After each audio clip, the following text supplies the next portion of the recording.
စီမီသည်အချိန်တိုင်းကလို့မရဘူးစီမီဆိုတာမှောင်နေတဲ့အချိန်ရဲ့ပူတဲ့အချိန်များရဲ့မှာပဲ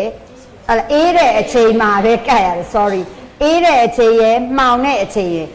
မှောင်တဲ့အချိန်ကျတော့လင်းစေဖို့အေးတဲ့အချိန်ကျတော့အနွေးတဲ့ရစေဖို့ဒါပဲကတ်ရတာဖြစ်ပါတယ်ဒါကြောင့်ဒီနေရာမှာစီမီရဲ့သဘာဝကမှောင်နေတဲ့အချိန်မှာလင်းစေတဲ့အတွက်ကျမတို့က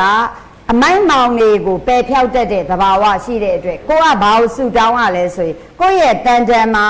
ဒီဘဝဒီယုတ်နံခန္ဓာတွေရောနောက်ဘဝတန်တရားအဆက်ဆက်လေခဲ့ရတဲ့ယုတ်နံခန္ဓာတွေရောနောက်ဖြစ်အောင်မဲ့ယုတ်နံခန္ဓာတွေကိုသိသိတတ်တဲ့အမှန်တရားတွေကိုမသိအောင်ကွဲကားဖုံးအုပ်တတ်တာဒီကျမတို့ရဲ့တန်တန်မှာမောဟဆိုတဲ့အ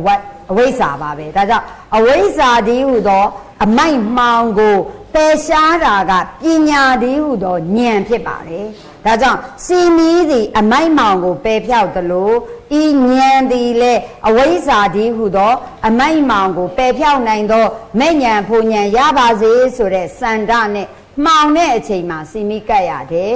အေးတဲ့အချိန်မျိုးမှာမီးပူဇော်ရတယ်